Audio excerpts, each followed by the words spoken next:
Hello, അപ്പോൾ ഇന്ന് പോകുന്നത് നമ്മുടെ വീടിൻ്റെ തൊട്ടടുത്തുള്ള അമ്പലത്തിലായിട്ടോ. അപ്പോൾ ഇവിടുത്തെ ഉത്സവം ഞാൻ അറിഞ്ഞിട്ടില്ലായിരുന്നു.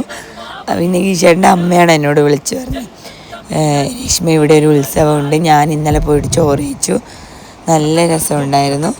അങ്ങനെ പറഞ്ഞ് അമ്മ കൊതിപ്പിച്ചിട്ട് ഞാനും കൂടെ പോകാൻ നിൽക്കുകയാണ് കേട്ടോ. അങ്ങനെ നേരെ അമ്പലത്തിൽ പോയി തൊഴുതു. അമ്പലത്തിൽ വലിയ തിരക്കൊന്നും ഉണ്ടായിരുന്നില്ല കേട്ടോ, പക്ഷെ താഴെ സദ്യയുടെ അടുത്ത് ഭയങ്കര തിരക്കായിരുന്നു.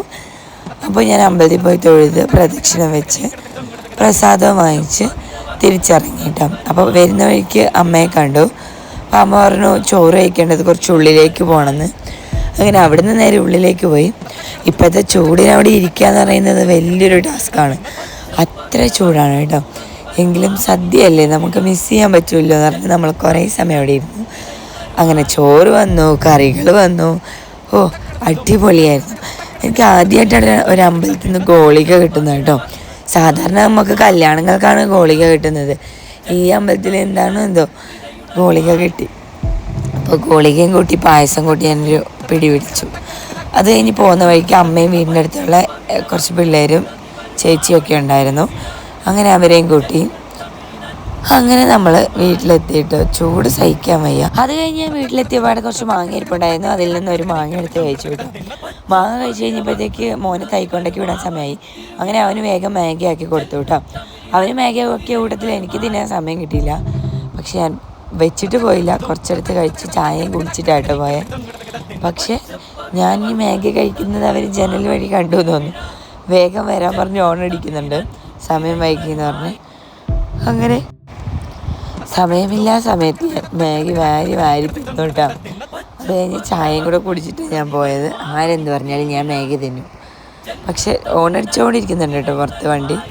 ആദ്യത്തെ ദിവസം അവന് തൈക്കൊണ്ടേക്ക് പോകാൻ ഭയങ്കര മടിയായിരുന്നെങ്കിലും പിന്നെ അവനത് പോകാൻ ഭയങ്കര ഇഷ്ടമായിട്ടാണ്.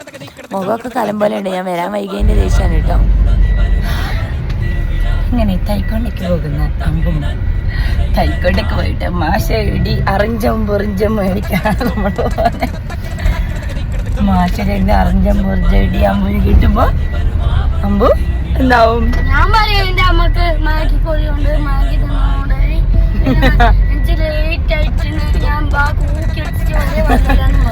മാഗി തിന്നുന്ന നിങ്ങൾ കണ്ടായിരുന്നോ? എനിക്ക് ചായ ഒന്നും കുടിക്കണ്ടേ? എനിക്ക് ചായ ഒന്നും കുടിക്കണ്ടേ? എനിക്ക് ചായ പ്രധാനം. ചായ കഴിഞ്ഞിട്ടേ ഉള്ളൂ എന്റെ തൈക്കൊണ്ട കേട്ടല്ലോ. മാഷോടൊന്നും പോയി പറയാൻ നിൽക്കണ്ട. 5 മണിയായപ്പോൾ ഞാൻ അവനെ അവിടെ കൊണ്ടാക്കി. ഇനി ഇവന് 6 മണി 6:30 ആകുമ്പോഴേ ഇറങ്ങാൻ പറ്റത്തുള്ളൂ കേട്ടോ. ആ സമയത്ത് ഞാൻ വെറുതെ നിൽക്കണ്ടെന്ന് വിചാരിച്ചിട്ട് നമ്മുടെ സ്വന്തം ഓറയിലേക്ക് പോയി. ഓറ എന്ന് പറഞ്ഞാൽ നമ്മുടെ ഇമിറ്റേഷൻ ജ്വല്ലറീൻ്റെ ഒരു കളക്ഷനാണ് കേട്ടോ. അപ്പോൾ അവിടെ എല്ലാ ടൈപ്പ് ഓർണമെൻറ്റ്സും ഉണ്ട്, വലുതായിക്കോട്ടെ ചെറുതായിക്കോട്ടെ മീഡിയം ആയിക്കോട്ടെ. ഞാൻ ഏറ്റവും ചെറുത് സിമ്പിൾ ഓർണമെൻറ്റ്സാണ് എനിക്കിഷ്ടം. അപ്പോൾ പുതിയ വന്ന കളക്ഷനൊക്കെ ചേച്ചി കാണിക്കുമായിരുന്നു. അതിൻ്റെ ഇടയ്ക്ക് ചേച്ചി എനിക്കൊരു പപ്സും ചായയല്ല ജ്യൂസും മേടിച്ചു തന്നു കേട്ടോ. അപ്പോൾ ഇതൊക്കെ പുതിയതായിട്ട് വന്ന കളക്ഷനാണ്. അപ്പോൾ ചേച്ചി വീഡിയോ എടുക്കുന്നത് എങ്ങനെയാണെന്നും കൂടി എന്നോട് ചോദിച്ചിട്ടുണ്ടായിരുന്നു. അപ്പോൾ ഇതൊക്കെയാണ് പുതിയ കളക്ഷൻസ് വന്നിട്ടുള്ളത്. എന്താവശ്യം വന്നാലും എന്ത് ഫംഗ്ഷനോ പാർട്ടിയോ ഉണ്ടെങ്കിൽ നമുക്ക് ഇവിടെ വരാം കേട്ടോ. അപ്പോൾ പുതിയൊരു വീഡിയോ ആയിട്ട് വീണ്ടും വരുന്നതായിരിക്കും. ബൈ.